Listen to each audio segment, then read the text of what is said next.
الحمد لله الذي أنزل على عبده الكتاب ولم يجعل له عوجا هو الذي أرسل رسوله بالهدى ودين الحق ليظهره على الدين كله ولو كره المشركون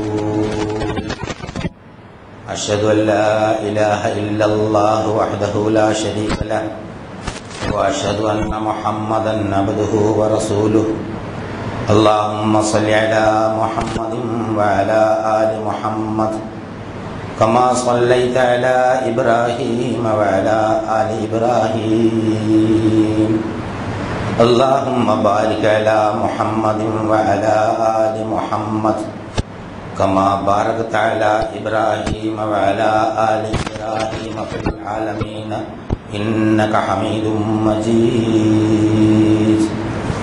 أيها الإخوة الأحباء، أوصيكم وإياي أولا بتقوى الله.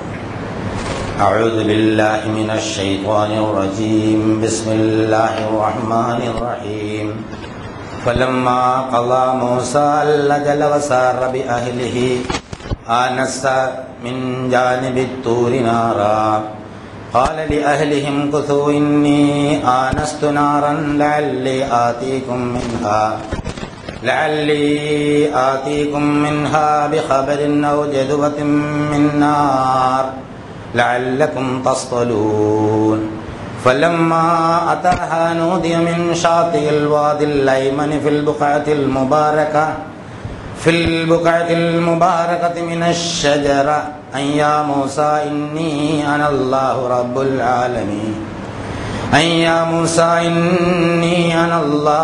رب العالمين وأن ألق عصاك فلما رآها تهتز كأنها جان ولى مدبرا ولم يعقب يا موسى أقبل ولا تخف إنك من الآمنين.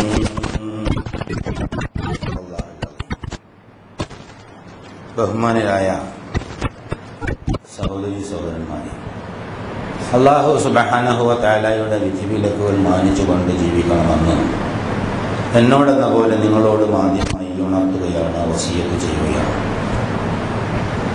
വളരെ സംഭവ ബഹുലമായിരുന്നു പ്രവാചകൻ മൂസാ നബിയുടെ ജീവിതം എന്ന്. അതിൻ്റെ ചില ആദ്യ പാദങ്ങൾ കഴിഞ്ഞ ചില ഖുതുബകളിൽ നമ്മളുടെ പരാമർശിച്ചുണ്ടായി. ഖുർആനിൽ 10-35 സൂറത്തുകളിലായി 100-ലധികം പ്രാവശ്യം മൂസാ നബിയുടെ പ്രബോധനത്തിൻ്റെ കഥ വിവരിക്കുന്നുണ്ട്. സാധാരണ പ്രവാചകന്മാരുടെ കഥ വിവരിക്കുന്നതിൽ നിന്ന് വ്യത്യസ്തമായി മൂസാ നബിയുടെ ജനനം മുതലുള്ള കഥയാണ് ഖുർആനിൽ അല്ലാഹു സുബ്ഹാനഹു വ തആല വിവരിക്കുന്നത് എന്ന് പരാമർശിക്കുകയുണ്ടായി. അതിന് ചില പ്രത്യേകതകളൊക്കെ ഉണ്ട്. ഒരു പ്രത്യേകമായ സാഹചര്യത്തിലാണ് മൂസാ നബിയുടെ ജനനം തന്നെ നടക്കുന്നത്. അടിച്ചമർത്തപ്പെട്ട പിന്നോക്ക വിഭാഗങ്ങളിൽപ്പെട്ട ഒരു ജനതയുടെ പ്രതിനിധിയായിട്ടാണ് മൂസാ നബി അലൈഹിസ്സലാം ജനിക്കുന്നത് തന്നെ. ജനനം മുതൽ കഷ്ടപ്പാടുകളും ദുരിതങ്ങളും ബുദ്ധിമുട്ടുകളും ഒക്കെ അദ്ദേഹം ഏറ്റുവാങ്ങുന്നതായാണ് നമുക്ക് കാണാൻ സാധിക്കുന്നത്. മാതാവിൻ്റെ കൂടെ താമസിക്കാനാവാതെ നദിയിലൊഴുകി നടക്കുകയും മറ്റൊരാളിൻ്റെ സംരക്ഷണയിലെത്തുകയും എന്നിട്ട് മാതാവിലേക്ക് മുലകുടിക്കാനായി തിരിച്ചു കൊണ്ടുവരികയും ചെയ്യുന്ന വളരെ ഹൃദയസ്പർക്കായ കഥയാണ് അല്ലാഹു സുബ്ഹാനഹു വ തആല നമുക്ക് പറഞ്ഞത്. കഴിഞ്ഞ രണ്ടാഴ്ച നമ്മൾ പറഞ്ഞു വെച്ചത് മൂസാ നബി അലൈഹിസ്സലാം ഖിബ്തി ഗോത്രത്തിൽപ്പെട്ട, അതായത് ശത്രു ഗോത്രത്തിൽപ്പെട്ട ഒരാളെ വധിക്കുകയും മനഃപൂർവ്വമല്ലെങ്കിലും അവിടെ നിന്ന് നിക്കക്കള്ളിയില്ലാതെ നാട്ടിൽ നിന്ന് മദീനയിലേക്ക് പോവുകയും അവിടെ ഒരു വൃദ്ധൻ്റെ വീട്ടിൽ അഭയം പ്രാപിക്കുകയും ചെയ്യുന്ന ഒരവസ്ഥ. ആ ജലാശയത്തിനടുത്ത് കുട്ടികളെ കാണുകയും അവർക്ക് സഹായം ചെയ്യുകയും അങ്ങനെ അവിടെ വീട്ടിലെത്തിച്ചേരുകയും ചെയ്യുന്നതൊക്കെ വളരെ സവിസ്തരം തന്നെ പ്രതിപാദിക്കുകയുണ്ടായി. ആ വയോവൃദ്ധൻ പ്രവാചകനായ ഷുഐബ് നബി ആയിരുന്നു എന്ന് ചില റിപ്പോർട്ടുകളുണ്ട്. പക്ഷെ എല്ലാ പണ്ഡിതന്മാരും അത് അംഗീകരിക്കുന്നില്ല എന്നുള്ളതാണ്. ഷുഐബ് നബിയുടെ മകളെയാണ് അദ്ദേഹം വിവാഹം ചെയ്തത് എന്ന് പറയുന്നു. ഷുഐബ് നബി അദ്ദേഹത്തിന് കൊടുത്ത വടിയാണ് മൂസാ നബിയുടെ ജീവിതത്തിലെ പിൽക്കാലത്തെ മഹാസംഭവങ്ങൾക്ക് സാക്ഷ്യം വഹിച്ചതെന്നും ചില റിപ്പോർട്ടുകൾ കാണുന്നുണ്ട്. എന്തായിരുന്നാലും അള്ളാഹുവിനെ ഭയക്കുന്ന ഒരു തഖ്വയുള്ള മനുഷ്യൻ്റെ അടുത്താണ് അദ്ദേഹം എത്തിച്ചേർന്നത്. അദ്ദേഹത്തിന് ഒരു മകളെ വിവാഹം കഴിച്ചു കൊടുക്കുന്നുണ്ട് ഷുഐബ് നബിയുടെ. അതിനവിടെ പറയുന്ന ഒരു സംഗതി വളരെ നമുക്ക് ഈ കാലഘട്ടത്തിൽ ഒന്ന് പഠിച്ചു മനസ്സിലാക്കാൻ പറ്റിയ ഒരു സംഗതിയാണ്. വിവാഹം കഴിക്കുന്നതിന് പെണ്ണിന്റെ പിതാവ് വെക്കുന്ന നിർദ്ദേശം 8 കൊല്ലം നീ എന്നെടുത്ത് പണിയെടുക്കണം എന്നുള്ളതാണ്. നമ്മുടെ നാട്ടിലെ വൈവാഹിക സമ്പ്രദായവും ആ കാലഘട്ടത്തിൽ ഉണ്ടായിരുന്നതും അല്ലാഹു സുബ്ഹാനഹു വ തആല അനുവദിച്ചതുമായിട്ടുള്ള ആ മഹർ കൊടുത്ത് വിവാഹം കഴിക്കുന്ന രീതിയെ സംബന്ധിച്ചൊക്കെ അതിൽ വ്യംഗ്യമായ സൂചന നമുക്ക് യഥാർത്ഥത്തിൽ കാണാൻ കഴിയും. അങ്ങനെ അദ്ദേഹം ആ 8 കൊല്ലമാണോ 10 കൊല്ലമാണോ എന്നറിയില്ല. അതിൽ ഖുർആനിൽ അല്ലാഹു സുബ്ഹാനഹു വ തആല പറയുന്നത് ഫലമ്മ ഖളാ മൂസ അൽ അജല, ആ അവധി അദ്ദേഹം പൂർത്തിയാക്കിയപ്പോൾ, നിർബന്ധമായത് 8 കൊല്ലമാണ്, 2 കൊല്ലം കൂടി നീ പണിയെടുക്കുന്നെങ്കിൽ പ്രശ്നമില്ല എന്ന് അദ്ദേഹം പറയുകയുണ്ടായി. ഇതിൽ രണ്ടിലേതെങ്കിലും ഒന്ന് പൂർത്തീകരിച്ചാൽ എൻ്റെ മേളിൽ പിന്നെ താങ്കളുടെ ഒരു നടപടിയും ഉണ്ടാവരുത്, അതായത് പിന്നെ അതിർത്തി ഉണ്ടാവരുത് എന്ന് മൂസ പറയുകയും ആ കാര്യം അല്ലാഹു തആലയിലേക്ക് അദ്ദേഹം ഏൽപ്പിക്കുകയും ചെയ്യുന്നു. പിന്നെയുള്ള ജീവിതത്തെക്കുറിച്ച് പറയുന്നില്ല. 8 കൊല്ലമോ 10 കൊല്ലമോ മദയനിൽ അദ്ദേഹം കഴിച്ചുകൂട്ടിയതിനെ സംബന്ധിച്ച് മറ്റൊരു സ്ഥലത്ത് അല്ലാഹു തആല പരാമർശിക്കുന്നുണ്ട്. മദയനിൽ നിനക്ക് നാം ജീവിത സൗകര്യം തന്നു, അവിടെ നീ കുറച്ചു കാലം കഴിച്ചുകൂട്ടി എന്നൊരു ആനുഷംഗികമായ പരാമർശം മറ്റൊരു വിഷയം പറഞ്ഞു പോകുന്നതിനിടയിൽ അല്ലാഹു സുബ്ഹാനഹു വ തആല നടത്തുന്നതല്ലാതെ വിശദമായ ഒരു റിപ്പോർട്ട് അതിനെ സംബന്ധിച്ച് നമുക്ക് ലഭ്യമല്ല എന്നുള്ളതാണ്. അങ്ങനെ മൂസാ നബി അലൈഹിസ്സലാം അദ്ദേഹത്തിന്റെ ജീവിതത്തിന്റെ മറ്റൊരു ഘട്ടം കഴിക്കുകയാണ്. അതായത് പ്രസവിച്ച് നദിയിലൊഴുകി അവിടെ വന്ന് പിന്നെ ഫിറോന്റെ കൊട്ടാരത്തിൽ ചെന്ന് അവിടെ ജീവിതം, അത് കഴിഞ്ഞ ശേഷം നാട് വിട്ടു പോകുന്നു. അങ്ങനെ ഓരോ ഘട്ടം ഘട്ടമായി. ഈ ഓരോ ഘട്ടത്തിലെയും മൂസാ നബിയുടെ ഓരോ ചലനങ്ങളും അല്ലാഹു സുബ്ഹാനഹു വ തആല നമുക്ക് പറഞ്ഞു തരുന്നത് നമുക്ക് ഗുണപാഠങ്ങളുണ്ട് എന്ന് വളരെ ആഴത്തിൽ നമ്മൾ പഠിച്ചാൽ ചിന്തിച്ചാൽ നമുക്ക് മനസ്സിലാക്കാൻ സാധിക്കും. മൂസ അങ്ങനെ അവിടെ നിന്ന് തിരിച്ചു വരികയാണ്. അദ്ദേഹം സകുടുംബമാണ് തിരിച്ചു വരുന്നത് എന്ന് ഈ ആയത്തുകളിൽ നിന്ന് മനസ്സിലാക്കാൻ സാധിക്കും. മൂസ ഉണ്ട്, അദ്ദേഹത്തിന്റെ ബാല്യനുണ്ട്, ഭൃത്യനുണ്ട്, പിന്നെ വേറെ 1-2 ആളുകളുമുണ്ട് എന്ന് ചരിത്രത്തിലെ റിപ്പോർട്ടുകളിൽ നിന്ന് നമുക്ക് മനസ്സിലാക്കാം. ഫലമ്മ ഖളാ മൂസ അൽ അജല വസാറ ബിഹലിഹി, അവന്റെ അഹലുമാരുമായി കുടുംബക്കാരുമായിട്ട് അവൻ പുറപ്പെടുകയാണ്. ആനസ മിൻ ജാനിബി തൂരി നാറ, അങ്ങനെ രാത്രിയിൽ തുവാ താഴ്വരയിൽ തൂർ പർവ്വതത്തിന്റെ താഴ്വരയിലൂടെ ഇങ്ങനെ നടന്നു പോകുമ്പോൾ അദ്ദേഹം വളരെ അകലെ തീ കാണുകയുണ്ടായിരുന്നു. വളരെ ഹൃദയസ്പർക്കായ മറ്റൊരു രംഗത്തിന്, മൂസയുടെ ജീവിതത്തിൽ ഏറ്റവും പ്രധാനപ്പെട്ട മറ്റൊരു രംഗത്തിന് ഇവിടെ തിരശ്ശീല ഉയരുന്നതാണ് നമുക്ക് കാണാൻ സാധിക്കുന്നത്. അങ്ങനെ തീ വളരെ അകലെ തീ കണ്ടപ്പോൾ, രാത്രിയിലാണ് യാത്ര എന്ന് നമുക്ക് മനസ്സിലാക്കാൻ സാധിക്കും. തീ കണ്ടപ്പോൾ അദ്ദേഹം പറഞ്ഞു കുഥൂല് ഖാലലി അഹ്ലിഹിം കുഥൂ, നിങ്ങൾ തൽക്കാലം കുടുംബക്കാരെ ഇവിടെ നിൽക്കുക, ഞാൻ അവിടെ തീന്നി ആനസ്തു നാറൻ ലഅല്ലി ആതീകും മിൻഹാ ബിഖബരിൻ, ഞാൻ അവിടെ പോയിട്ട് ആ തീ കാണുന്ന സ്ഥലത്ത് ഒരു പക്ഷേ ആരെങ്കിലും ഉണ്ടാവാം, അപ്പൊ അവിടെ പോയി എന്തെങ്കിലും ഒരു വർത്തമാനം വഴി അന്വേഷിക്കാനോ കാര്യങ്ങൾ ചെയ്യാനോ, അത് വഴി അന്വേഷിക്കാനാണ് എന്ന് സൂറത്ത് താഹയിലുള്ള, ഇത് സൂറത്തിലെ ഖസസിലുള്ള ആയത്തുകളാണ് ഇപ്പോൾ പാരായണം ചെയ്തത്. താഹയിലുള്ള പാരായണത്തിൽ നിന്ന് നമുക്ക് മനസ്സിലാക്കാൻ സാധിക്കുന്നത് അവിടെ നിന്ന് ആരെടുത്തെങ്കിലും നമുക്ക് വഴി അന്വേഷിക്കാം എന്ന ഒരു സംഭാഷണം മൂസ കുടുംബക്കാരോട് പറയുന്നു. അല്ലെങ്കിൽ ആ ജദുവത്തും മിന്നാരി, ഒരു തീക്കള്ളി എടുത്തുകൊണ്ട് വരാം, ലഅല്ലക്കും തസ്തലൂൻ, തണുപ്പുള്ള ഒരു രാത്രിയാണ് അവർ സഞ്ചരിച്ചിരുന്നതെന്ന് ഈ പരാമർശം നിന്ന് നമുക്ക് മനസ്സിലാക്കാം. നിങ്ങൾക്ക് തീ കായാമല്ലോ, ഒന്നുകിൽ ഞാൻ അവിടെ പോയിട്ട് അവിടെ നിന്ന് ആരെങ്കിലും കാണുകയോ എന്തെങ്കിലും വിവരം ശേഖരിക്കുകയോ ചെയ്യാം, അല്ലെങ്കിൽ അവിടെ നിന്ന് ഒരു തീക്കൊള്ളി എടുത്തുകൊണ്ട് വരാം, നിങ്ങൾക്ക് തീ കായാമല്ലോ എന്നാണ് പറയുന്നത്. വലമ്മ അതാഹ, അദ്ദേഹം അങ്ങനെ അതിന്റെ അടുത്തെത്തി, ആ തുവയുടെ താഴ്വരയിലെത്തി. താഴ്വരയിലേക്ക് എത്തുന്ന സമയത്ത് നൂദിയ മിൻ ഷാത്തിയിൽ വാദിൽ ലൈമിനി ഫിൽ ബുഖാത്ത്, ആ പ്രദേശത്തെ വലതുഭാഗത്ത് ഒരു കോണിൽ നിന്ന് ഒരു മിനശ്ശജറത്തിൽ ബുഖാത്തിൽ മുബാറകത്തി മിനശ്ശജറ, അനുഗ്രഹീതമായ ആ പ്രദേശത്തിന്റെ വലത്തെ അറ്റത്തെ ഒരു മരത്തിന്റെ മുകളിൽ നിന്ന് ഒരു ശബ്ദം അദ്ദേഹം കേൾക്കുകയാണ്. അൻ യാ മൂസ ഇന്നി അനല്ലാഹു റബ്ബുൽ ആലമീൻ, പ്രവാചകന്മാരുടെ ചരിത്രത്തിലെ ഏറ്റവും രോമാഞ്ചജനകമായ ഒരു സന്ദർഭത്തിനാണ് മൂസാ നബി അലൈഹിസ്സലാം സാക്ഷ്യം വഹിക്കുന്നത്. അല്ലാഹു സുബ്ഹാനഹു വ തആല മലക്കുകളുടെ പ്രവാചകന്മാരുടെ ഹൃദയത്തിൽ ഇൽഹാം ചെയ്യാതെ വഹി കൊടുക്കാനും ഇവിടെ പടച്ച തമ്പുരാന് നേരിട്ട് വിളിച്ചു പറയുകയാണെന്നുള്ളതാണ്. മൂസാ നബി അലൈഹിസ്സലാമയെ വിളിച്ചു പറയാണ്. അദ്ദേഹത്തിനൊരു തീ കാണുന്നു, ആ തീ കണ്ട് അദ്ദേഹം അവിടെ പോകുന്ന ആ പ്രദേശത്തെ കുറിച്ച് തന്നെ അല്ലാഹു തആല പറയാണ്. അതായത് അള്ളാഹുവാണ് അവിടെ പ്രത്യക്ഷപ്പെടാൻ പോകുന്നത് എന്നുള്ള നിലയ്ക്ക് മുബാറക എന്ന പ്രയോഗം അവിടെ അല്ലാഹു തആല നടത്തുക. എന്നിട്ട് മൂസ, ഞാനാണ് നിന്റെ രക്ഷിതാവ് എന്ന് വളരെ വളരെ ഗൗരവമുള്ള സ്വരത്തിൽ അല്ലാഹു സുബ്ഹാനഹു വ തആല പറയാം. അത് കുറച്ചുകൂടി വളരെ ഹൃദയസ്പർക്കായും ആഴത്തിലും സൂറത്ത് താഹയിൽ പറയുന്നുണ്ട്, അല്ലത്താക ഹദീസ് മൂസ ഇദ റഅ നാറൻ ഫഖാല ലി അഹ്ലിഹി ഇംകുസു. മൂസയുടെ കഥ നീ കേട്ടിട്ടില്ലേ പ്രവാചക മുഹമ്മദേ എന്നാണ് അല്ലാഹു സുബ്ഹാനഹു വ തആല മുഹമ്മദ് നബിയോടാണ് ഈ സംബോധന. എന്നിട്ട് ആ മുഹമ്മദ് നബിയിലൂടെ നമ്മളോടാണ് സംബോധന. മൂസയുടെ കഥ കേട്ടിട്ടില്ലേ? അദ്ദേഹം അങ്ങനെ മദീനയിൽ താമസിച്ചതിന് ശേഷം അഹ്ലുകാരുമായി ഇങ്ങനെ പോകുന്ന സന്ദർഭത്തിൽ ആ താഴ്വരയിൽ നിന്ന് ഒരു വർഷത്തിൽ നിന്ന് അദ്ദേഹം ഒരു താഴ്വരയിൽ തീ കണ്ടു. അദ്ദേഹം അവിടെ എത്തിയപ്പോൾ ആ വൃക്ഷത്തിൽ നിന്ന് ഒരു വിളിയാളമുണ്ടായി. ഇവിടെ അങ്ങനെ പറയുന്നു. അല്ലെങ്കിൽ ആ നാറിന്റെ ആ തീയുടെ അടുത്ത് ആരെങ്കിലും ഉണ്ടാവും, അവരിൽ നിന്ന് എന്തെങ്കിലും വിവരം, വഴിയെ സംബന്ധിച്ച് എന്തെങ്കിലും വിവരം ശേഖരിച്ചു വരാം എന്ന് പറയാം. അലമ്മ അത്തഹാനൂദിയ അവിടെ ഇങ്ങനെ പറയാ. അദ്ദേഹം ആ തീരത്തെത്തിയപ്പോൾ, ആ പ്രദേശത്തെത്തിയപ്പോൾ, യാ മൂസ, അല്ലയോ ഹേ മൂസ, അല്ലയോ മൂസ, ഇന്നി അന റബ്ബുക, ഞാനാണ് നിന്റെ രക്ഷിതാവ്. വേറൊരു ഭാഷയിലാണ്, വേറൊരു രീതിയിലാണ് അവിടെ അല്ലാഹു സുബ്ഹാനഹു വ തആല പറയുന്നത്. സംഭവം രണ്ടും ഒന്നാണ്, പക്ഷെ രണ്ട് വ്യത്യസ്ത പ്രയോഗങ്ങളിലൂടെയാണ്. അവിടെ ഞാൻ അള്ളയാണ്, ലോക രക്ഷിതാവാണ് എന്ന് നാം പറഞ്ഞു എന്നാണ്. ഇവിടെ ഞാനാണ് നിന്റെ രക്ഷിതാവ് എന്ന് അല്ലാഹു സുബ്ഹാനഹു വ തആല പറഞ്ഞു എന്നാണ്. അപ്പോൾ അവിടെ ആ സംഭാഷണത്തിന്റെ ഒരു രീതി, അല്ലാഹു സുബ്ഹാനഹു വ തആല പറഞ്ഞ സംഭാഷണത്തിന്റെ ഒരു രീതി വ്യത്യസ്ത രീതികളിലാണ് റിപ്പോർട്ട് ചെയ്യുന്നത്.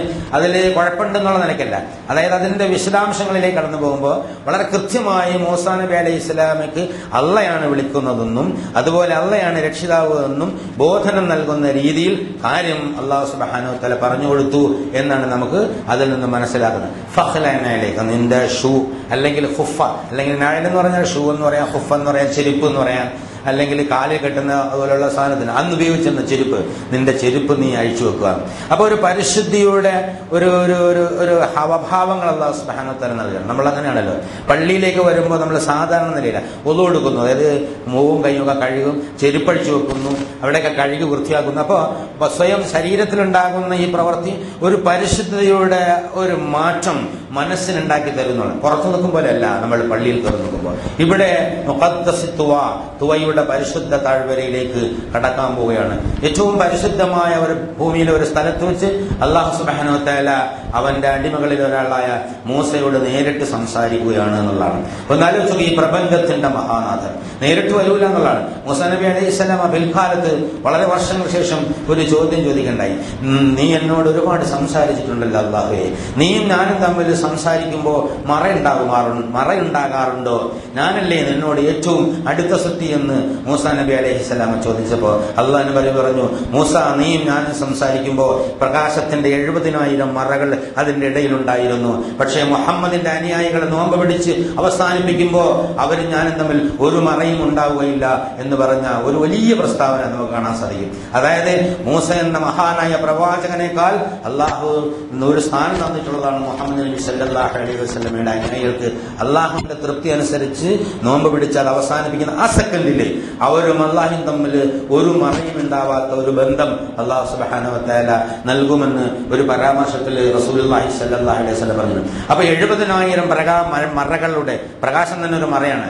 മറകളുടെ അപ്പുറത്തു നിന്നാണ് മൂസാ നബി അലൈഹി സ്വലാമയെ അള്ളാഹു സുബ്ഹാനഹു വ തആല വിളിച്ചത്. പക്ഷെ എങ്കിലും ലോക ചരിത്രത്തിലെ ഏറ്റവും മഹത്തായ ഒരു സംഭവമാണ്. അത്യന്തം രോമാഞ്ചകരമായി രാത്രിയുടെ ഇരുട്ട്, ഏകാന്തത, നല്ല തണുപ്പ്, കുടുംബക്കാരെല്ലാം മകലെ ഒറ്റയ്ക്ക് തുവയുടെ താഴ്വര. ഇന്ന് പോലും ആ ചീനാ പർവ്വതത്തിന്റെയോ തൂർ പർവ്വതത്തിന്റെയോ ഓരങ്ങളിൽ പകല് നല്ല വെളിച്ചമുള്ളപ്പോ മനുഷ്യന് ഒറ്റയ്ക്ക് നടന്നു പോയാൽ പേടിയാവും എന്നുള്ളതാണ്. ഇപ്പോഴും ആ സ്ഥലം അവിടെ നിലനിൽക്കുന്നുണ്ട്. അവിടെ പോയാൽ പേടിയാവും എന്നുള്ളതാണ്.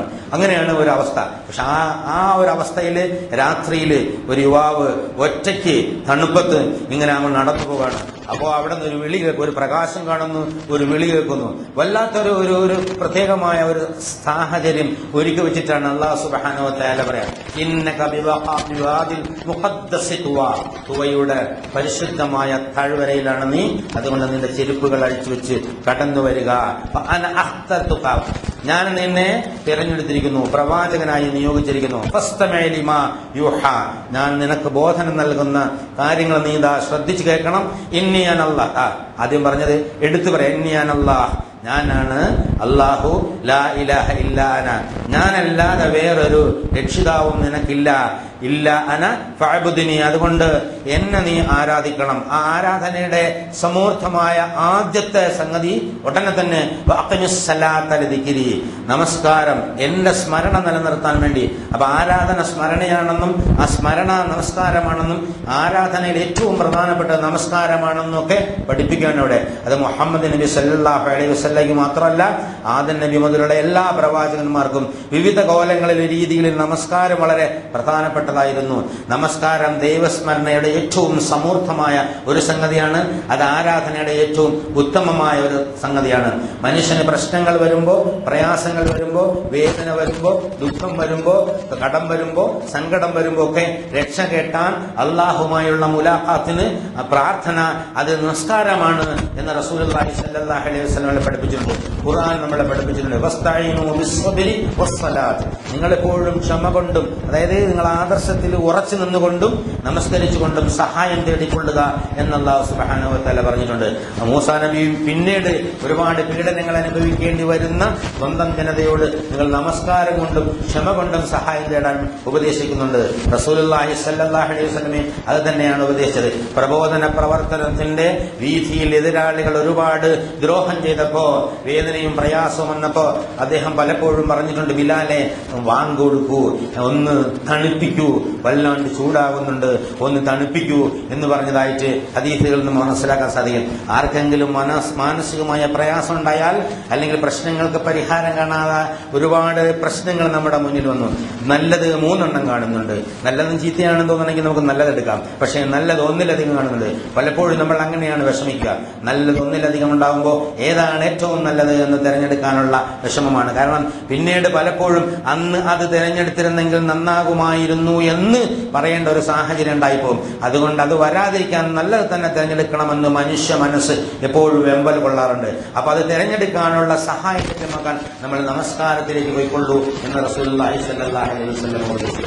ഇവിടെയും അഖിമിസ്സലാത്ത ദിക്രി, ഇന്നസ്സഅത ആതിയതൻ അഖാൽ ഉഖ്ഫിഹാ ലതുജിയ കുല്ലു നഫ്സിൻ ബിമാ തസ്ആ, അതായത് നിശ്ചയമായും അന്ത്യദിനം നിലവിൽ വരിക തന്നെ ചെയ്യും. ഈ ജീവിതം ഉണ്ടല്ലോ, അവ അവസാനിപ്പിക്കുന്ന അന്ത്യദിനം നിലവിൽ വരിക തന്നെ ചെയ്യും. ഏറ്റവും പ്രധാനപ്പെട്ട ഒരു സംഗതി അല്ലാഹു സുബ്ഹാനഹു വ തആല പഠിപ്പിക്കുകയാണ്. എല്ലാ പ്രവാചകന്മാരെയും പഠിപ്പിച്ചത് മൂസാ നബിയെയും പഠിപ്പിക്കുന്നു, അത് തന്നെ മുഹമ്മദ് നബിയെയും പഠിപ്പിക്കുന്നു, അത് തന്നെ നമുക്ക് ഇവിടെയും പഠിപ്പിക്കാനുള്ളത്, ലോകാവസാനം വരെ പഠിപ്പിക്കാനുള്ളത് അത് തന്നെയാണ്. എന്താ? അള്ളാഹുവാണ് രക്ഷകൻ, അള്ളാഹുവാണ് നാഥൻ, അള്ളാഹുവാണ് നീതിമാൻ, അള്ളാഹുവാണ് കാരുണ്യവാൻ, അള്ളാഹുവാണ് എല്ലാത്തിന്റെ ഉടമസ്ഥൻ, അള്ളാഹുവാണ് നന്മ തരുന്നവൻ, അള്ളാഹുവാണ് തിന്മ തരുന്നവൻ, അള്ളാഹുവാണ് ആശ്വാസം വൻ, അള്ളാഹുവാണ് ദുഃഖം വെക്കുന്നവൻ, അവനല്ലാതെ മറ്റൊരിലാഹില്ല എന്ന ഈ പ്രകൃതിയുടെ പച്ചയായ യാഥാർത്ഥ്യമാണ് യഥാർത്ഥത്തിൽ ആദ്യമായി മനുഷ്യനെ അള്ളാഹു സുബ്ഹാനഹു വ തആല പഠിപ്പിച്ചത്. അതിവിടെ മൂസയും പഠിപ്പിക്കുന്നുണ്ട്. ഇന്നിയാൻ അല്ലാഹ് റബ്ബുൽ ആലമീൻ, ഞാനാണ് സർവ്വലോകങ്ങളെയും രക്ഷിക്കുന്ന സംരക്ഷകനായ അള്ളാഹുവാണ്, നിന്റെ നാഥനും ആയ അള്ളാഹുവാണ് ഞാൻ, എന്നെ ആരാധിക്കുക. അതാണ് മനുഷ്യരോട് പഠിപ്പിക്കാനുള്ളത്. അത് പ്രവാചകനെ ആദ്യം പഠിപ്പിക്കുകയാണെന്നുള്ള. എന്നിട്ട് എന്താണ് ഈ ലോകം, ഈ ജീവിതം, ഇതിന്റെ വിഭവങ്ങള്, ഇതിന്റെ ആർഭാടങ്ങള്, ഇതിന്റെ സന്തോഷങ്ങള്, ഇതിന്റെ കാലം, ഇതിന്റെ സംതൃപ്തി, ഇതിലെ വിഭവങ്ങൾ, ഇതിലുള്ള മറ്റെല്ലാ സംഗതികളും അവസാനിപ്പിച്ച് കളയുന്ന ആ അന്ത്യദിനം തീർച്ചയായും നിലവിൽ വരിക തന്നെ ചെയ്യും എന്നുള്ള ഒരു യാഥാർത്ഥ്യമാണ്. എന്നിട്ട് ഓരോരുത്തർക്കും നൽകിയ ജീവിതകാലവും അവരുടെ വിഭവങ്ങളും സാഹചര്യങ്ങളും ചുറ്റുപാടുകളും ഒക്കെ വെച്ചുകൊണ്ട് അവരെന്ത് ചെയ്തു, നന്മ ചെയ്തുവോ തിന്മ ചെയ്തുവോ എന്നറിയുന്നതിനു വേണ്ടിയുള്ള ഈ പരീക്ഷണത്തിൽ ആര് വിജയിച്ചു ആര് തോറ്റു എന്ന് പ്രഖ്യാപിക്കാൻ, വിജയിച്ചവർക്ക് സമ്മാനം നൽകാൻ, തോറ്റവർക്ക് ശിക്ഷ നൽകാൻ, അതിനുവേണ്ടി ഓരോ നഫ്സിനും കുല്ലു നഫ്സിൻ ബിമാ തസ്ആ എന്ന് പറയാം. സഅ എന്ന് പറഞ്ഞാൽ സഈ എന്ന് പറയില്ലേ, നമ്മൾ മക്കൾ പോകുമ്പോൾ സഈ നടത്താറുണ്ട്, അധ്വാനം നടത്താറുണ്ട്. Man is equal to his work എന്നാണ്. മനുഷ്യൻ എന്നാൽ അവന്റെ അധ്വാനം. വഅലൈസ ലിൽ ഇൻസാനി ഇല്ലാ മാ സഅ, മനുഷ്യൻ എന്നത് അവന്റെ അധ്വാനമല്ലാതെ മറ്റൊന്നുമില്ല. നമ്മൾക്കുള്ളത് അധ്വാനമാണ്. അധ്വാനം നന്മയിലാണെങ്കിൽ അതിന്റെ ഫലം നന്മയായിരിക്കും, അധ്വാനം തിന്മയാണെങ്കിൽ അതിന്റെ ഫലം തിന്മ തന്നെയായിരിക്കും. അപ്പോ നന്മയ്ക്കോ തിന്മയ്ക്കോ പ്രതിഫലം നൽകാൻ വേണ്ടിയുള്ള ആ അന്ത്യദിനം തീർച്ചയായും നിലവിൽ വരും. നാം അത് വരുത്തുക തന്നെ ചെയ്യും. ആളുകൾക്ക് അത് കൊടുക്കാൻ വേണ്ടിയാണ് നാം അത് ഗോപ്യമാക്കി വച്ചിരിക്കുന്നത്, രഹസ്യമാക്കി വച്ചിരിക്കുന്നത്. അതുകൊണ്ട് ഫലാ യസുദ്ദന്നക അൻഹാ, അതിൽ വിശ്വസിക്കാത്ത ആളുകളുണ്ടല്ലോ, സ്വേച്ഛയോടെ താന്തോന്നിത്വം പ്രവർത്തിക്കുന്ന ആളുകൾ, അവരുടെ ജീവിത വീക്ഷണങ്ങൾ കൊണ്ട് നിന്നെ ഇതിൽ നിന്ന് വഴിതെറ്റിച്ച് കളയാതിരിക്കട്ടെ എന്ന് വളരെ വലിയ ഒരു സംഗതിയാണ് അല്ലാഹു സുബ്ഹാനഹു വ തആല പഠിപ്പിക്കുന്നത്. പരലോക വിശ്വാസമില്ലാത്തവന് വളരെ സ്ട്രൈറ്റ് ഫോർവേഡ് ആയിട്ട് ജീവിക്കാൻ സാധ്യമല്ല എന്നുള്ളതാണ്. ഇന്ന് ലോകം ഒരുപാട് പ്രശ്നങ്ങളുടെ സങ്കീർണതയിൽപ്പെട്ട് ഉഴന്നുകൊണ്ടിരിക്കുകയാണ്. നമ്മുടെ നാട് ഭരിക്കുന്ന ഭരണാധികാരികളും അല്ലാത്തവരും പൊതുജനങ്ങൾ നേതാക്കളും ഒക്കെ പറയുന്നത് രാജ്യത്തിന്റെ ഏറ്റവും വലിയ പ്രശ്നം അഴിമതിയാണ് എന്നുള്ളതാണ്. അഴിമതി തുടച്ചു മാറ്റണം. അതിന് അഴിമതി തുടച്ചു മാറ്റണം. കൊടി പിടിച്ച് റോഡിൽ കുത്തിയിരുന്നാൽ അഴിമതി മാറില്ല എന്നുള്ളത് ഈ മനുഷ്യർക്ക് അറിയില്ല എന്നുള്ളൊരു യാഥാർത്ഥ്യമാണ്. ചരിത്രത്തിൽ ഇന്നോളം നമ്മൾ പരിശോധിച്ചു കഴിഞ്ഞാൽ അല്ലാഹുവെ ഭയന്ന ഭരണാധികാരികൾക്ക് മാത്രമേ അഴിമതിരഹിതമായ സമ്പൂർണമായ അഴിമതിരഹിതമായ ഒരു ഭരണം കാഴ്ചവെക്കാൻ സാധിച്ചുള്ളൂ. അഴിമതി എന്ന് പറഞ്ഞാൽ കുറെ പണങ്ങക്കൽ മാത്രമല്ല, സ്വന്തക്കാരെ തിരികേറ്റലും താല്പര്യങ്ങൾ സംരക്ഷിക്കലും അതുപോലെ പബ്ലിക് മണി സ്വന്തം കാര്യത്തിന് ഉപയോഗിക്കലും തുടങ്ങി എല്ലാ തരത്തിലുള്ള ഒരുപാട് സംഗതികൾ, അനധികൃതമായ സംഗതികളെല്ലാം അഴിമതിയാണ്. ഈ അഴിമതി ചെയ്യാതിരിക്കണമെങ്കിൽ അവന്റെ ഉത്തരവാദിത്വം സംബന്ധിച്ച് അവന് ശരിയായ ഒരു ബോധം അവന്റെ ഉള്ളിൽ വേണം. കണ്ടില്ലെങ്കിലും ആരും കണ്ടില്ലെങ്കിലും ഞാൻ കട്ടാൽ കള്ളനാണ്, ഞാൻ കള്ളൻ തന്നെയാണ്, അള്ളാഹു പിടിക്കും എന്നതാണ് ഖുർആൻ അല്ലാഹു സുബ്ഹാനഹു വ തആല പഠിപ്പിക്കുന്നത്. പക്ഷേ ഒരുത്തൻ പിടിക്കപ്പെടുന്നത് വരെ അവൻ കള്ളനല്ല എന്നുള്ളതാണ് യൂറോപ്യൻ സംസ്കാരത്തിന്റെ, ആധുനിക സംസ്കാരത്തിന്റെ നയം അല്ലെങ്കിൽ മുദ്രാവാക്യം. നിങ്ങൾക്ക് എത്രയും വേണമെങ്കിൽ കക്കാം, നിങ്ങൾ പിടിക്കപ്പെടുന്നത് വരെ നിങ്ങൾ കള്ളനല്ല എന്നുള്ളതാണ്. അള്ളാഹു പഠിപ്പിക്കുന്നത് അങ്ങനെയല്ല. ആര് കണ്ടില്ലെങ്കിലും കട്ടാൽ നീ കള്ളൻ തന്നെയാണ്, നിന്നെ പിടിക്കും ഇന്നല്ലെങ്കിൽ നാളെ എന്നുള്ളതാണ്. അപ്പൊ ഈ രണ്ട് വ്യത്യാസം, ഈ രണ്ട് നയങ്ങളും തമ്മിൽ ഒരുപാട് വ്യത്യാസമുണ്ട് എന്നുള്ളതാണ്. അതിനുവേണ്ടിയാണ് പരലോക തൊഴിലാളി യൂണിയൻ ഉണ്ടാക്കി പ്രവാചകന്മാരെ മുന്നിൽ നടന്ന് സിന്താപ വിളിക്കാൻ വേണ്ടിയല്ല അല്ലാഹു സുബ്ഹാനഹു വ തആല പരലോകത്തെ കുറിച്ച് ഓരോരുത്തരോടും വളരെ ശക്തമായി പറയുന്നത്. അതായത് പരലോകം എന്നൊരു യാഥാർത്ഥ്യം, മരണാനന്തര ഒരു ജീവിതം എന്ന യാഥാർത്ഥ്യം. അവിടെ ഓരോരുത്തരും ഒറ്റയ്ക്ക് അള്ളാഹുവിന്റെ മുന്നിൽ നിൽക്കും. ഓരോ ശ്വാസത്തിനും ഒരു ശ്വാസത്തിനും രണ്ട് ചോദ്യം എന്നുള്ള, ഒരു ശ്വാസോച്ഛ്വാസത്തിന് രണ്ട് ചോദ്യം അവന് ഓരോരുത്തരും നേരിടേണ്ടി വരും. അവന്റെ യുവത്വം എങ്ങനെയാണ് ചെലവഴിച്ചത് എന്ന് പറഞ്ഞാൽ ആയുസ് എങ്ങനെയാണ് ചെലവഴിച്ചത്, പണം എങ്ങനെ സമ്പാദിച്ചു, എങ്ങനെ ചെലവഴിച്ചു, എങ്ങനെ സമ്പാദിച്ചു എന്ന് ചോദിക്കുമ്പോൾ തന്നെ നമ്മളെ പല ആളുകളുടെയും ചീട്ട് കീറിപ്പോകുന്നുള്ളതാണ്. ആ സമ്പാദ്യത്തിന്റെ മാർഗത്തിലാണ് ഈ അഴിമതിയുടെ കഥകളൊക്കെ വരുന്നത്. അപ്പൊ ഇതിനെക്കുറിച്ചൊരു ഭയം ഉണ്ടാകുമ്പോൾ മാത്രമാണ് യഥാർത്ഥത്തിൽ അല്ലാഹു സുബ്ഹാനഹു വ തആലയെ മാത്രം ലക്ഷ്യം വെച്ചുകൊണ്ട് കാര്യങ്ങൾ സമ്പൂർണമായ നീതിയോടുകൂടി ചെയ്യാൻ കഴിയുള്ളൂ. അല്ലാത്ത തരത്തിലുള്ള അഴിമതി പൂർണ്ണമായി നിരോധിക്കാൻ സാധ്യമല്ല. എങ്കിൽ പിന്നെ ഈ ദീനും ഇസ്ലാമും ഖുർആനും അള്ളയും പ്രവാചകനൊന്നും ഈ ലോകത്ത് ആവശ്യമുണ്ടാകുമായിരുന്നില്ലല്ലോ. അല്ലാഹു സുബ്ഹാനഹു വ തആല പ്രവാചകനെ വിട്ട് ഈ വേദഗ്രന്ഥത്തിലൂടെ കാര്യങ്ങൾ പഠിപ്പിച്ചത് ഭൂമിയിലും ശാന്തമായ ഒരു ജീവിതം കിട്ടാൻ വേണ്ടിയാണ്. ഇത് ജനങ്ങളിലേക്ക് എത്തുമ്പോഴാണ് സമാധാനം ഉണ്ടാകുന്നത്, സൗഹാർദ്ദം ഉണ്ടാകുന്നത്. ആളുകൾ അള്ളാഹുവിനെ തള്ളിക്കളയുമ്പോൾ, പരലോകത്തെ സംബന്ധിച്ച് വിസ്മരിക്കുമ്പോൾ മറ്റേതിന്റെ പിന്നാലെ പോയാലും അവിടേക്ക് അഴിമതി ഉണ്ടാകും, അനാവശ്യങ്ങൾ ഉണ്ടാകും. പിടിക്കപ്പെട്ടില്ലെങ്കിൽ, സ്വാധീനമുണ്ടെങ്കിൽ, അതുപോലെ കൈക്കൂലി കൊടുത്ത് നിയമപാലകന്മാരെയും നിയമജ്ഞന്മാരെയും ഭരണാധികാരികളെയും ഒക്കെ കൈവശത്താക്കാൻ എന്തെങ്കിലും എവിടെയെങ്കിലും സാധിക്കുമെങ്കിൽ അവിടെയെല്ലാം അഴിമതി നിലനിൽക്കും എന്നുള്ളത് തന്നെയാണ് നമുക്ക് മനസ്സിലാക്കാൻ സാധിക്കുന്നത്. അപ്പൊ അഴിമതി രഹിതമായ ഒരു സംവിധാനത്തെ കുറിച്ച് ചിന്തിക്കുന്ന ആളുകളുടെ മനസ്സിലേക്ക് കടത്തിവിടേണ്ട ഏറ്റവും പ്രധാനപ്പെട്ട ഒരു സംഗതി അള്ളാഹു പ്രവാചകന്മാർ വഴി പഠിപ്പിച്ച ഈ പരലോകം എന്ന ഒരു യാഥാർത്ഥ്യം, ആ യാഥാർത്ഥ്യത്തെ കുറിച്ചുള്ള മനസ്സിലാക്കാനാണ്. നമ്മളിവിടെ ഓരോ സംഗതികൾ പറയുമ്പോൾ ആർഭാടം കാണിക്കല്ലേ, അലങ്കാരത്തിന് അമിതാഹ്ലാദം കാണിക്കല്ലേ, അതുപോലെ സ്ത്രീധനം വാങ്ങല്ലേ, അതുപോലെയുള്ള സംഗതികൾ ചെയ്യല്ലേ എന്ന് പറയുന്നത് എന്തിനാണ് എന്ന് ചോദിച്ചാൽ നാളെ അള്ളാഹുവിന്റെ മുന്നിൽ നില്ലുമ്പോൾ ഇതിനൊക്കെ ഉത്തരം പറയേണ്ടി വരും എന്നാണ്. ആ ബോധമുണ്ടെങ്കിലേ ആർഭാടത്തിനെതിരായിട്ടുള്ള അല്ലെങ്കിൽ അമിതാഹ്ലാദത്തിനെതിരായിട്ടുള്ള ഏത് ബോധനത്തിനും പ്രയോജനം ചെയ്യുള്ളൂ. അല്ലെങ്കിൽ എല്ലാം ചേമ്പലയിൽ വെള്ളമൊഴിച്ചതുപോലെ അങ്ങനെ ഒഴുകിപ്പോകുകയുള്ളൂ എന്നുള്ളതാണ്. അപ്പൊ ഇവിടെ വളരെ കൃത്യമായി അല്ലാഹു സുബ്ഹാനഹു വ തആല ഓരോ പ്രവാചകനെയും പഠിപ്പിച്ച കാര്യം മൂസാ അലൈഹിസ്സലാമയെയും പഠിപ്പിക്കുന്നു. അത് തന്നെയാണ് നമ്മളെ പഠിപ്പിക്കുന്നത്. നിന്റെ രക്ഷിതാവ് അല്ലാഹു ആണ്. ഓരോരുത്തരുടെയും പ്രവർത്തനത്തിന് ഒരു ശരിയായ നിലയിലുള്ള വിധി കൽപ്പിച്ച് അവർക്ക് പ്രതിഫലം നൽകാനുള്ള ആ യാഥാർത്ഥ്യമുണ്ടല്ലോ, പരലോകം, അന്ത്യദിനം എന്ന യാഥാർത്ഥ്യം, അത് തീർച്ചയായും വരിക തന്നെ ചെയ്യും എന്ന് അല്ലാഹു സുബ്ഹാനഹു വ തആല പറയാം. എന്നിട്ട് വളരെ നല്ല രസത്തിലാണ് അല്ലാഹു തആല അടുത്തത്, വമാ തിൽക ബിയമീനിക യാ മൂസ, നിന്റെ വലത് കൈയിൽ എന്താണ് മൂസ എന്ന് അദ്ദേഹം അല്ലാഹു തആല ചോദിക്കുകയാണ്. അദ്ദേഹം പറയാണ് ഖാല ഹിയ അസായ തവക്കഉ, ഞാൻ ഊന്നിപ്പിടിച്ച് നടക്കുന്ന ഒരു വടിയാണ്. ഫിഹാ മആരിബുൻ ഉഖറ വഅഹശു ബിഹാ ഗനമി വലി ഫിഹാ മആരിബുൻ ഉഖറ. അത് ഞാൻ വെച്ചുകൊണ്ട് ആടുകൾക്ക് ഇല പൊഴിച്ചിട്ട് കൊടുക്കാറുണ്ട്. അത് വേറെ വലിയ ഉപയോഗങ്ങളുണ്ട്. ശുഐബ് നബി കൊടുത്ത വടിയാണെന്ന് ചില പണ്ഡിതന്മാർ പറയാം. അപ്പൊ അല്ലാഹു സുബ്ഹാനഹു വ തആല പറയാണ് അൽഖിഹ മൂസ ഫഅൽഖാഹ, അതൊന്ന് താഴെ ഇട് മൂസ എന്ന് പറഞ്ഞപ്പോ ആ വടി താഴെ ഇടുന്നത് അപ്പോൾ അതൊരു പാമ്പായി തോന്നുന്നു. അതൊരു പാമ്പിനെ പോലെ സർപ്പത്തെ പോലെ എഴഞ്ഞു പോകുന്നതായിട്ട് മൂസ അലൈഹിസ്സലാമിക്ക് തോന്നി.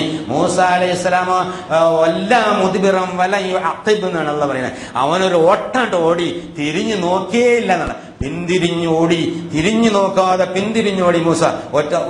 ഒരു മനുഷ്യൻ ഒരു രാത്രിയില് ഒരു പർവ്വതത്തിന്റെ താഴ്വരയില് കാണാത്ത ഒരു പടച്ചവനുമായി ഒരു സംഭാഷണവും അതിനനുസരിച്ചുള്ള പ്രവർത്തനവും അതൊന്ന് ഉൾക്കൊള്ളാൻ ശ്രമിച്ചു നോക്കൂ. നമുക്ക് കോരിത്തിരിച്ചു പോകും യഥാർത്ഥത്തില്.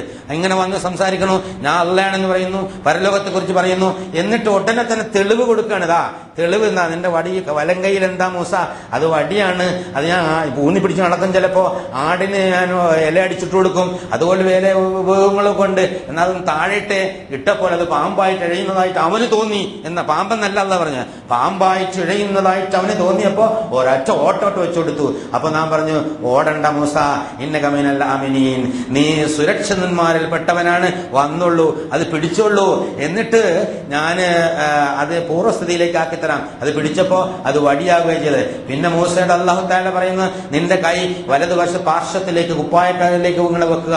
അത് വെക്കുമ്പോ അതിങ്ങനെ പുറത്തെടുത്ത് അങ്ങോട്ടാക്കിയിട്ട് പുറത്തെടുത്താൽ നല്ല തൂവെള്ള ആയി കൈ മാറുന്നതാണ്. നിനക്ക് പേടിയുണ്ടോ എങ്കിൽ വേഗം അങ്ങ് കടത്തുകള, അത് രണ്ടാമത്തെ അവസ്ഥയിലേക്ക് ആദ്യത്തെ അവസ്ഥയിലേക്ക് മാറിക്കൊള്ളൂ എന്ന് പറയാം. എന്നിട്ട് പറഞ്ഞത് രണ്ട് തെളിവുകളാണ്.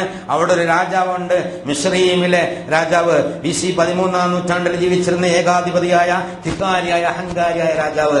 ആ രാജാവിന്റെ അടുത്ത് നീ പോണം. അപ്പൊ മൂസാ നബി അലൈഹി സ്വലാം പറഞ്ഞു, ഞാൻ അവിടെ നിന്ന് ഒരാളെ കൊന്നിട്ടുണ്ട്, എനിക്ക് അവിടെ പോയാൽ എന്നെ തട്ടിക്കളയുന്നതിന് പേടിയുണ്ട്, മാത്രമല്ല കാര്യങ്ങൾ ഇങ്ങനെ പറയാനുള്ള ഒരു പ്രശ്നം എനിക്കുണ്ട്, എന്റെ നാക്കിന് കുഞ്ഞുണ്ട്, അതുകൊണ്ട് എന്റെ കുടുംബത്തിൽ നിന്ന് ഒരു സഹായം കൂടെ വിടണം. വസീറൻ ഹാറൂന അഖി, എന്റെ സഹോദരൻ ഹാറൂനെ കൂടെ എന്റെ കൂടെ വിടണം എന്ന് അല്ലാഹു സുബ്ഹാനഹു വ തആല പറഞ്ഞു. എന്നാ പിടിച്ചോ, ഞാനത് വിട്ടേക്കുന്നു. നീ മനസ്സിലാക്കണം, പണ്ട് നിന്റെ ഉമ്മ പ്രസവിച്ചപ്പോ നിന്നെ പെട്ടിയിലാക്കി നദിയിലൊഴുക്കിയപ്പോ അന്ന് ഞാൻ നിന്നെ സഹായിച്ചിട്ടുണ്ട്, ഇന്ന് ഞാൻ നിന്നെ സഹായിക്കുന്നുണ്ട്.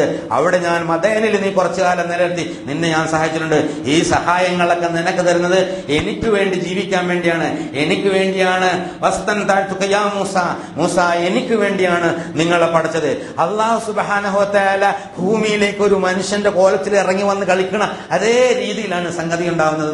അത് മുഹമ്മദ് നബിയോട് പറഞ്ഞു കൊടുക്കാണ് ആശ്വാസത്തിന്. നബി സല്ലല്ലാഹു അലൈഹി വസല്ലമ ഖുർആന്റെ ഒരു ചലിക്കുന്ന ഭൂമിയിലെ ഉദാഹരണമായിരുന്നു എന്ന് പറയുമ്പോൾ തൊട്ടു മുന്നിൽ പോയ അദ്ദേഹത്തിന്റെ സഹോദരൻ മൂസയും അതുപോലെ തന്നെ ആയിരുന്നു. അള്ളാഹ് എങ്ങനെയാണ് മൂസയെ വളർത്തിക്കൊണ്ടുവന്നത്, അള്ളാഹ് എങ്ങനെയാണ് മുഹമ്മദിനെ വളർത്തിക്കൊണ്ടുവന്നത് കാണുന്നില്ലേ? ആ മുഹമ്മദിന്റെ അനുയായികളായി നടക്കുന്ന നിങ്ങളുണ്ടല്ലോ, ഇങ്ങനെ നടന്നിട്ട് ഈ ജനതയോട് പറയണം, ലോകം അവസാനിച്ചു പോകും, മരണം സംഭവിക്കും, നിങ്ങളെ തെറ്റുകളും കുറ്റങ്ങളും ഒക്കെ വിചാരണ ചെയ്യപ്പെടും, അതുകൊണ്ട് അനാവശ്യവും അക്രമവും കാണിച്ച് ഇവിടെ സുഖിച്ച് ജീവിച്ചു കളയാം എന്ന് വിചാരിക്കരുത് എന്ന് പറയാൻ വേണ്ടിയാണ് മൂസയെ വളർത്തിയത്, മുഹമ്മദിനെ വളർത്തിയത്, സത്യവിശ്വാസികളെ നിങ്ങളെ വളർത്തിയത് എന്നാണ് അല്ലാഹു സുബ്ഹാനഹു വ തആല ഇതിലൂടെ നമ്മളെ പഠിപ്പിക്കുന്നത്. അപ്പൊ ആ മൂസയുടെ നിലവാരത്തോളം, പ്രവാചകൻ സല്ലല്ലാഹു അലൈഹി വസല്ലമയുടെ നിലവാരത്തോളം ഓരോ സത്യവിശ്വാസിയും വളർന്നു വലുതായി അള്ളാഹുവിന്റെ ഈ സത്യത്തിന് സാക്ഷ്യം വഹിക്കണമെന്നാണ് അള്ളാഹു ഉദ്ദേശിക്കുന്നത്. അങ്ങനെ ഉന്നത വിധാനത്തിലേക്ക് കയറിപ്പോകാൻ കരുണാവാരിധിയായ അള്ളാഹു സുബ്ഹാനഹു വ തആല സത്യവിശ്വാസികളായ നമുക്കെല്ലാം തൗഫീഖ് നൽകി അനുഗ്രഹിക്കുമാറാകട്ടെ.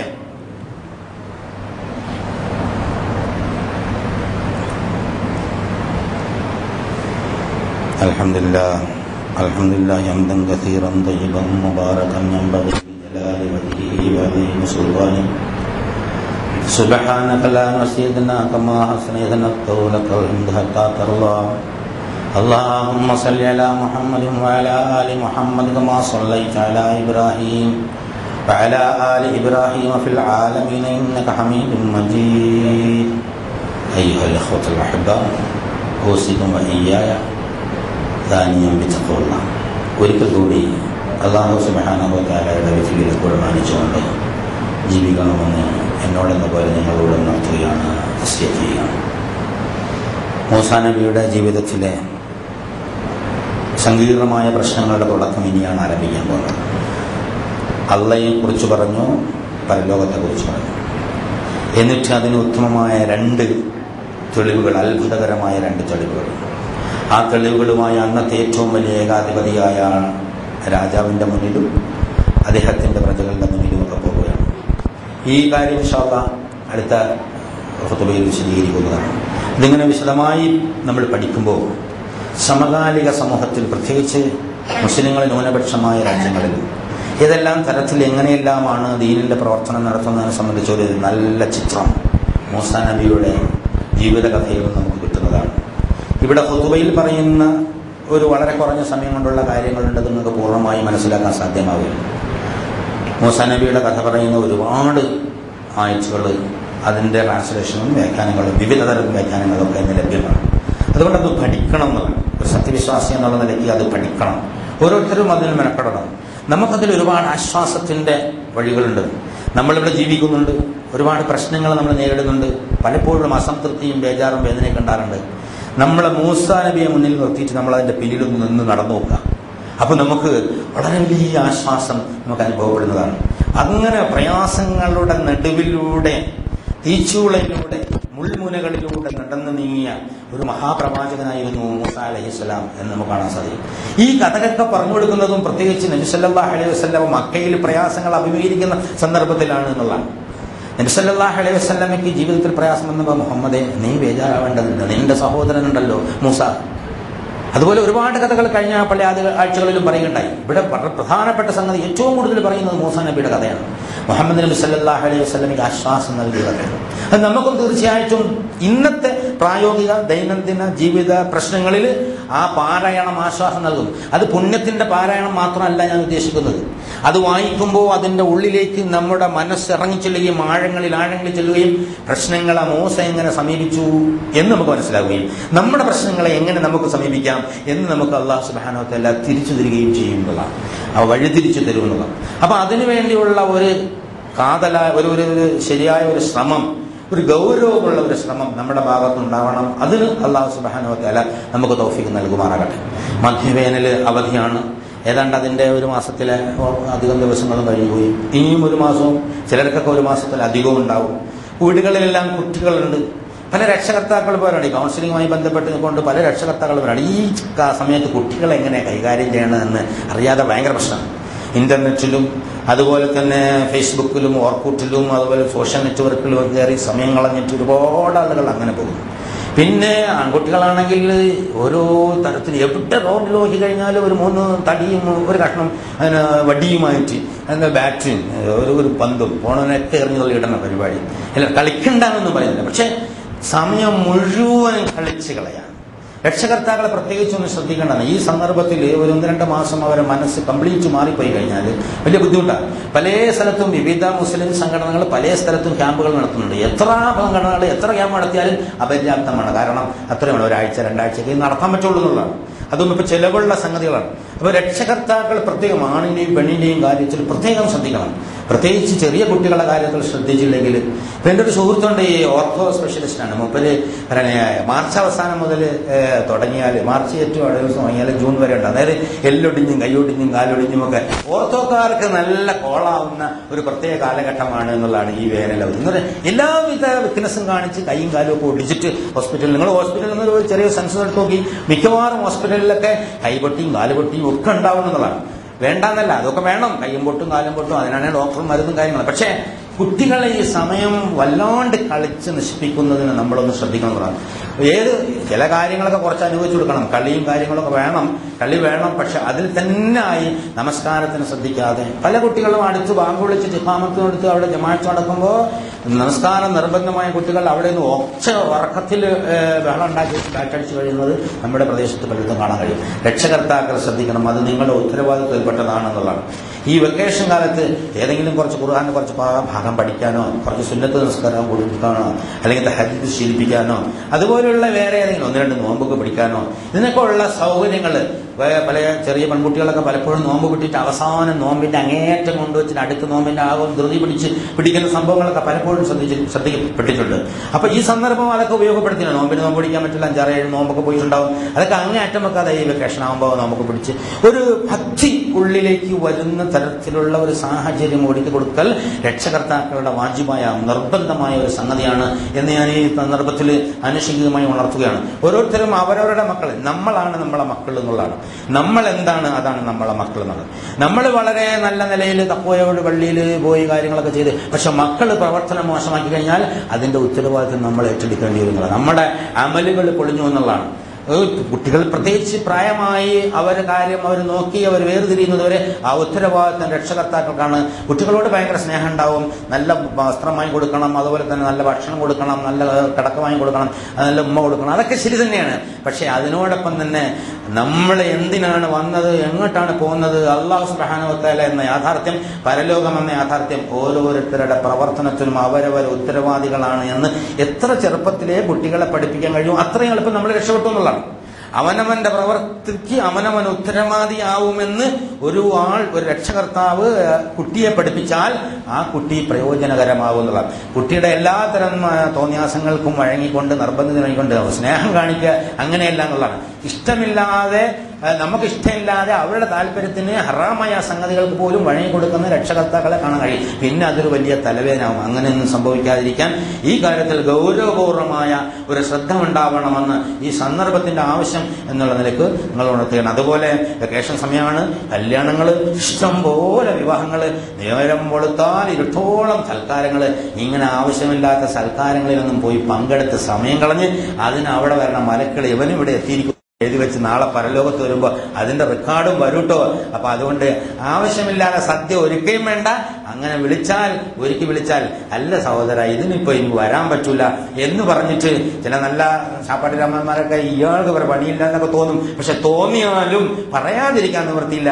ഈ വെക്കേഷന് പൈസ ഒരുപാട് പൊടിച്ച് സദ്യ നടത്തുന്ന ഒരു ഏർപ്പാടിൽ നിന്ന് ഞാനൊന്ന് മാറി നിൽക്കുമെന്ന് മനസ്സിൽ അല്ലാഹു സുബ്ഹാനഹു വ തആല പിടിക്കുമെന്ന കാരണത്താലാണ് എന്ന് നിയത്ത് വെച്ചാൽ അല്ലാഹുവിന്റെ സഹായം ഉണ്ടാവും. അല്ലെങ്കിൽ സഹായം ഉണ്ടാവില്ല.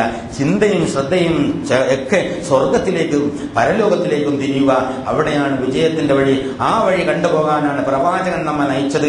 പ്രവാചകന്റെ ആ പാതയിലൂടെ പോകാൻ അല്ലാഹു സുബ്ഹാനഹു വ തആല നമുക്ക് തൗഫീഖ് നൽകി അനുഗ്രഹിക്കുമാറാകട്ടെ.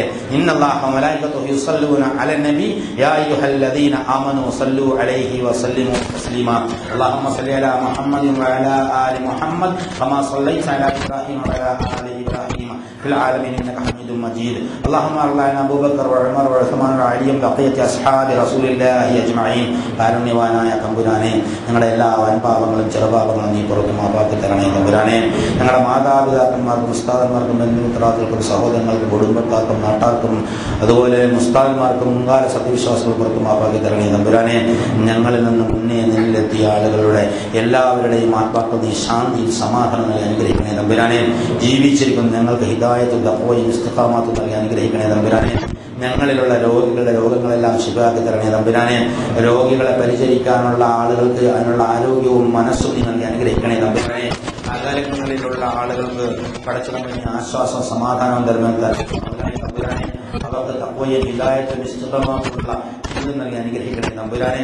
ഖുർആൻ യഥാവിധി പഠിച്ച് മനസ്സിലാക്കാനും ജീവിതത്തിൽ പകർത്താനും മറ്റുള്ളവർക്ക് എത്തിക്കാനുള്ള തൗഫീഖ് നിങ്ങൾക്ക് നൽകി അനുഗ്രഹിക്കണേ തമ്പുരാനെ. ഇസ്ലാം അഭിമാനകരമായി കൊണ്ടുനടക്കാനുള്ള തൗഫീഖ് നൽകണേ തമ്പുരാനെ. ആശ്വാസത്തിലത് ജീവിക്കാനുള്ള തൗഫീഖ് നൽകണേ തമ്പുരാനെ. സംതൃപ്തമായ ജീവിതവും സംതൃപ്തമായ മരണവും നൽകണേ തമ്പുരാനെ. ഞങ്ങളുടെ ആരോഗ്യം നീ സംരക്ഷിക്കണേ തമ്പുരാനെ. ഞങ്ങളുടെ കടങ്ങൾ നീ വീട്ടി തരണേ തമ്പുരാനെ. ഞങ്ങളുടെ പ്രയാസങ്ങൾ നീ ഇല്ലാതാക്കി തരണേ തമ്പുരാനെ. ഞങ്ങളുടെ ബന്ധങ്ങൾ നീ സുദൃഢമാക്കി തരണേ തമ്പുരാനെ. അല്ലാഹുവേ, കുടുംബ ബന്ധങ്ങൾ മധുരതരമാക്കി മാറ്റണേ തമ്പുരാനെ.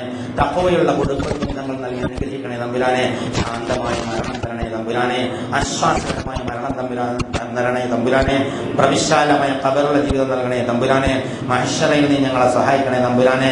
എന്റെ പ്രവാചകൻ സല്ലല്ലാഹു അലൈഹി വസല്ലമയുടെ കരങ്ങളിൽ നിന്ന് ഹൗദുൽ കൗസർ വാങ്ങി കുടിച്ച് സംതൃപ്തി വരാനുള്ള തൗഫീഖ് നീ ഞങ്ങൾക്ക് നൽകി അനുഗ്രഹിക്കണേ തമ്പുരാനെ. സ്വർഗത്തിൽ നിന്റെ ഫിർദൗസിൽ ഞങ്ങളെ കൂട്ടണേ നാഥ. ഞങ്ങളെ ദുആ നീ തട്ടിക്കളയല്ലേ തമ്പുരാനെ. ഞങ്ങളെ ദുആ സ്വീകരിച്ച് ഉത്തരം നൽകണേ തമ്പുരാനെ. അല്ലാഹുമ്മ ഗ്ഫിർ ലിൽ മുഅ്മിനീന വൽ മുഅ്മിനാത്ത് വൽ മുസ്ലിമീന വൽ മുസ്ലിമാത്ത് വൽ അഹ്യാഇ മിൻഹും വൽ അംവാത്. അല്ലാഹുമ്മ അഇസ്സൽ ഇസ്ലാമ വൽ മുസ്ലിമീൻ. അല്ലാഹുമ്മ അഇസ്സൽ ഇസ്ലാമ വൽ മുസ്ലിമീൻ. അല്ലാഹുമ്മ അഇസ്സൽ ഇസ്ലാമ വൽ മുസ്ലിമീൻ. അല്ലാഹുമ്മ അൻസുർ അഅമാലൽ മുജാഹിദീന ഫീ കുല്ലി അമാകിനിൽ അർളി യാ അർഹമർ റഹീമീൻ. റബ്ബനാ തഖബ്ബൽ മിന്നാ ദുആഅനാ വതുബ് അലൈനാ ഇന്നക അൻത തവ്വാബുർ റഹീം. വആഖിറു ദഅവാനാ അൽഹംദുലില്ലാഹി റബ്ബിൽ ആലമീൻ.